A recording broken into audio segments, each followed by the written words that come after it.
Hi, and welcome back to the channel. I mentioned in the haul video that we were going to be canning some mushrooms. So that's what we're going to be working on tonight.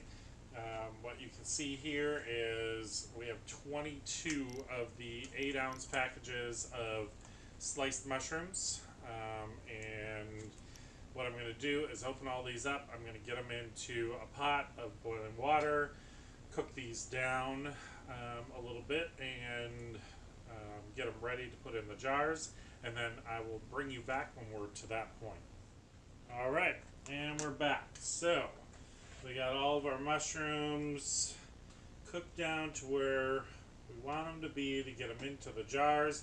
We got our jars ready. These are all clean jars. I've got lids soaking. I know you don't have to soak them. Sometimes I do, sometimes I don't. This time I did. So what we're going to do now is get these in the jar, and then I'll show you what we're going to do from there. So what I'm going to do right now is get as many mushrooms into the jar as I can. It's going to be a little trial and error. Maybe we'll get a little wooden chopstick here to help us out with our getting them down in here, because you really don't want to use metal in there if you can help it. We're learning as we go here, folks. Learning as we go. Okay, so we want to make sure that we're not too full, that we're leaving enough room to get decent headspace. So as you can see right here, we're kind of right up to the rim of the jar there. We're going to leave about an inch of headspace, and we're going to continue filling these jars, and I'll bring you back when we're ready to move on to the next step. Okay, so we're back. We've got our jars loaded. A couple things that I figured out while I was doing this. One, I started out with the wrong tool. This was the best for getting the mushrooms out of there. It's a spaghetti spoon or pasta fork, depending on who you talk to. It worked great. It let some of the juice escape, and it grabbed the mushrooms perfectly. Got them into the jar. Once you get them into the jar, I found out that the best tools you have are the ones God gave you. Just get the mushrooms down in the jar. The easiest way to do that, push them down in the jar. So now, after careful consideration, we've decided we're going to try using a little onion soup mix. Now, you can make your own onion soup mix, or you can buy it if you find it on sale. I have not made any of my own yet. That will be on the list of projects to do. So I have some store-bought stuff.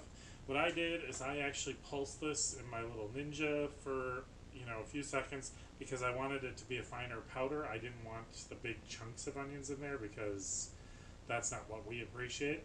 But you can certainly put it in there right out of the package. So I'm just going to do a good healthy half teaspoon in each one of these, just for a little added extra flavor, because most dishes that I would use mushrooms in, I would use onions and or garlic in those dishes as well. So I figured I'm kind of getting a double flavor punch here out of one process, which to me is always a good deal. When I can save a step later on down the line, why not? So this first batch I'm going to do, this is just the plain onion mix, and then I have another package of the beefy onion mix that I'm going to try in the next batch, because it appears that we are going to have 2 canner loads of jars potentially, because there is a lot of mushrooms in this pot. So now from here, what we're going to do is we're going to wipe the rims with vinegar, clean all of the rims, get a lid on, get a ring on, and get them into the canner. So I'll bring you back as we're getting ready to go to the next step. Okay, so I got a little ahead of myself there when I said that I was going to clean the jars. What I want to do is put some water in the jars first. So what we're going to do, I got a little water in my kettle here. I find this to be invaluable in the kitchen because it is quick hot water. So we're just going to pour a little water in so it comes up to the rim there. Don't mind if it's a little splash, because you're going to clean these jars up when you're done. So we're just trying to get right up to that rim there.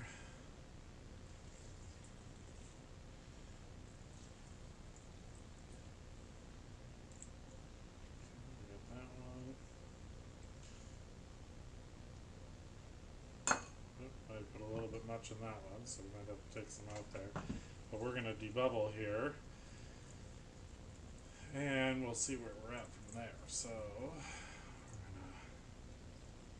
to get the water in here first, and then we'll go to the next. So now we got our water in there.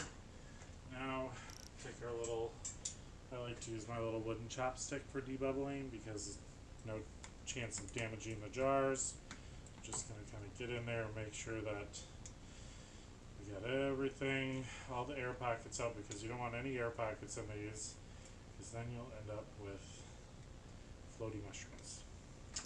So we're just going to get in there, debubble all of these, and then we're going to wipe the rims of the jars with the vinegar, get a lid and a ring on, and then we'll be ready to move on to the next step. So I'll bring you back when we get to that point. Okay, so we ended up getting 24 of the 8-ounce squat jars of mushrooms, which is 3 layers in my 23-quart Presto canner.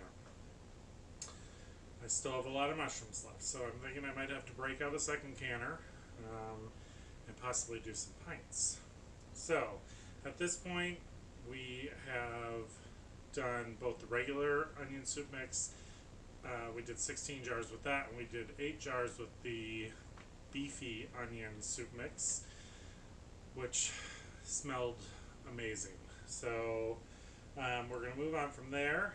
Right now, the first load is in the first canner, and what we're going to do now is let it come up and build up pressure. We'll wait for 10 minutes of a steady stream, and what that is doing is evacuating all of the air out of the canner so that it can pressure can. Once it has done that, we'll put our weight on, bring it up to 11 pounds of pressure, which is what I need on this canner for my elevation, and then we'll start the timer and we'll move on from there.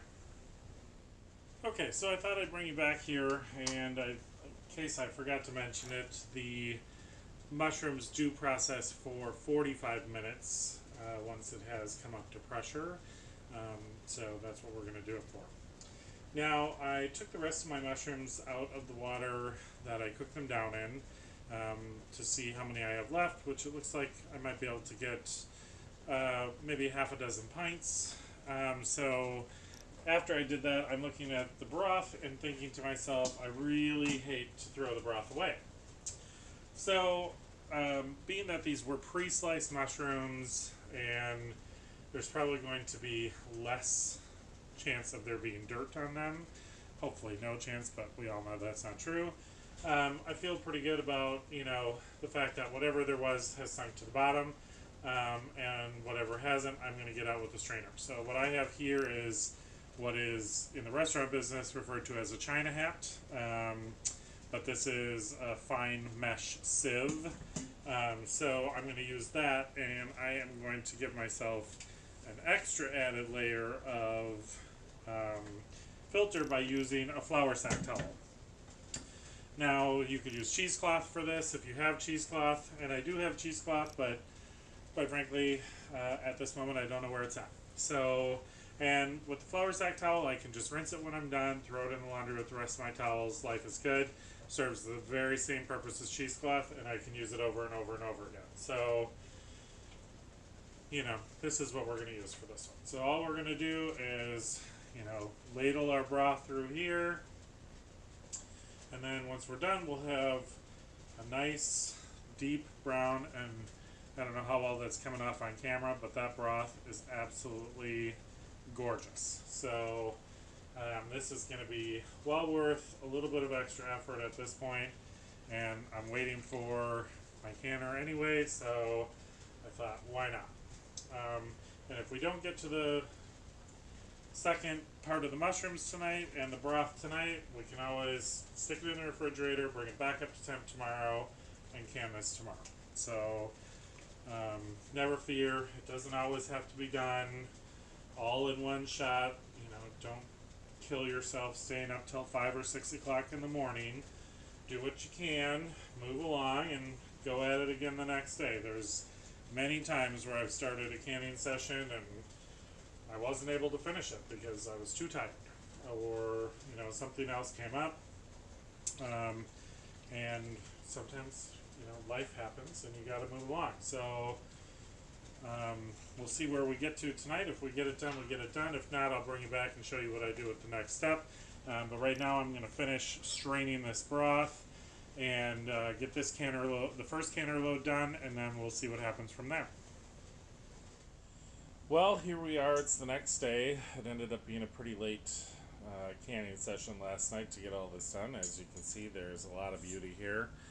So my amazing husband got up this morning and washed all of the jars, which is the part of the process that I like the least, so I'm glad that he does that for me.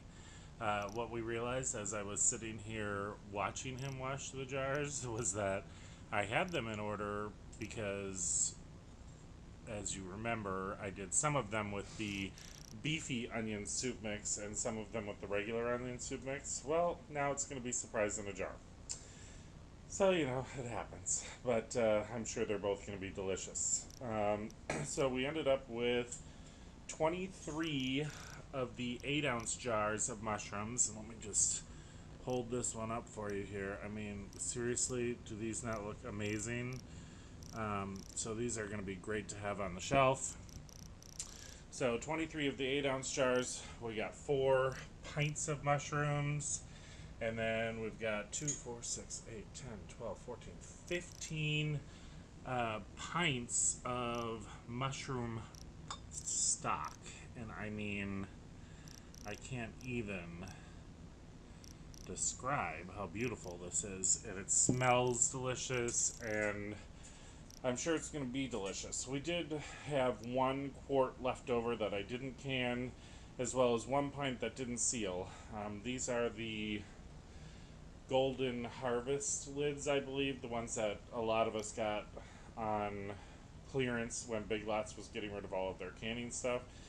So I have had on occasion that one of those wouldn't seal out of a batch. It happens. I just put it in the fridge and I'll use that one first. So, all in all, super productive canning session.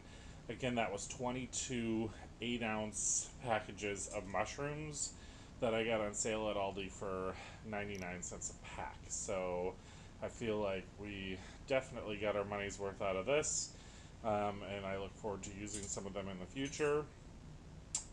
This was my first ever canning video, so I'm sure there was some missteps along the way, but I tried to catch everything as I could. I hope you enjoyed this. If you did, please like, subscribe, and share, and we'll hope to see you again in our next video. And as always, have a great day.